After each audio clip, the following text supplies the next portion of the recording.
Alam ko, nagka-crave ka na din dyan, friendship. Today is off day, so we will make our cravings friendship, 'di ba? So for today's video, gagawa tayo ng Cajun seafood. Buti na lang sila tita ko, everyday off nila dito sila sa amin nalagi.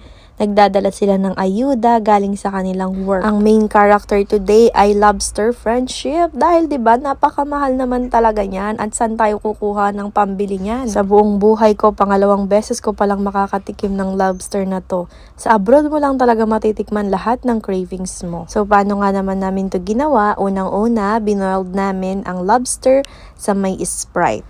Sprite na may seasoning na siya, friendship, at mga bawang, sibuyas, etc. At ano-ano pang pwede mong ilagay doon para magkaroon ng lasa, 'di ba? Then, ang sinunod na namin, itong squid at yung shrimp.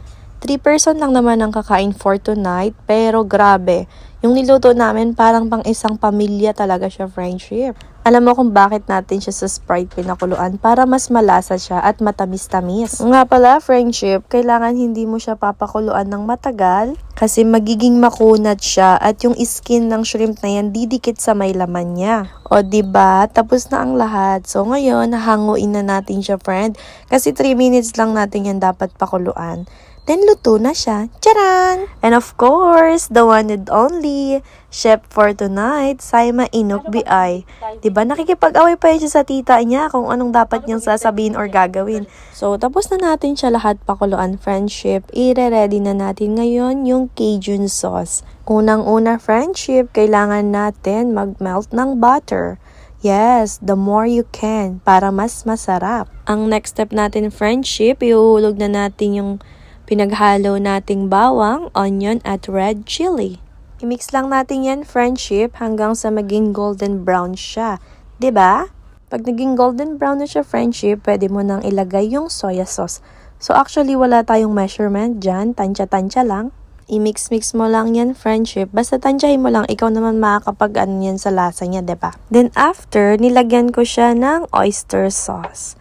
Yes, yun na lang talaga yung natitirang oyster sauce dito sa bahay namin. So, isasagad na natin siya. After, yes, i-mix-mix lang natin siya, friend. Haluin natin siya ng malala hanggat sa kaya mo. So, ang sinasabi ko talaga dyan, ang galing ko na magluto, asawa na lang ang kulang. Iniisip pa yung asawa, yung asim nga ng muka. Don't mind me, guys. Papansin lang yan. Yes, friendship. After that, lalagyan na natin lahat ng pampalasa like pepper. Oh, sorry. As what I said this earlier, it should be Cajun seafood. But wala kami talaga, friendship, ng Cajun powder. So, instead of Cajun powder, I put paprika as a replacement of Cajun powder, friendship. Afterwards, nilagay na natin ang pampatamis niya, friend. Of course, the brown sugar to make the taste balance. Yan ang sikreto, di ba? Charurut! So now, we will do the taste test. So ako muna mang-judge ng luto namin, 'di ba? Walang iba. The moment of truth, friendship, kung magaling ba talaga akong magluto. Kikiligin pa yan siya. So we are done, friendship. So ngayon, ang gagawin natin, maghihiwalay tayo ng sauce. Kasi imimix natin yung Cajun sauce doon sa mga seafood na na-boiled natin. Yeah, so now, imimix na natin yung Cajun sauce at yung mga na-boiled nating seafood. Ipaghahalo na natin, friendship, one time gawaan na lang. Para sipsipin din ng mga seafood na yan, yung lasa ng Cajun sauce. And later on, ididip na lang natin siya doon sa excess na hiniwalay natin. So now, say hi to those 2 chef. O, diba? Yan ang dalawang chef for tonight. Tapos natin siyang lutuin, ito-transfer na natin siya sa ating container, friendship, para mahugasan na rin natin yung pan na ginamit natin sa pagluluto. Can you imagine, I know how to cook but I don't have someone to feed? Char! It's so useless to having this talent and I don't have an husband.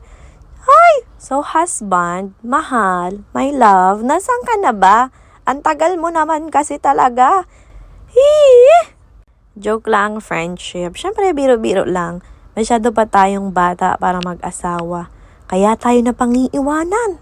Anyway, siyempre, mamimigay din tayo sa ating mahal na kapitbahay. Maraming salamat, Tijen, sa pagtitiis sa ingay namin dito every weekend.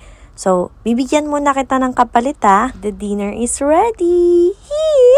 But we are incomplete today, friendship. Bawi kami sa susunod. So, that's it. Thank you guys for watching. See you again to the next video. Yay!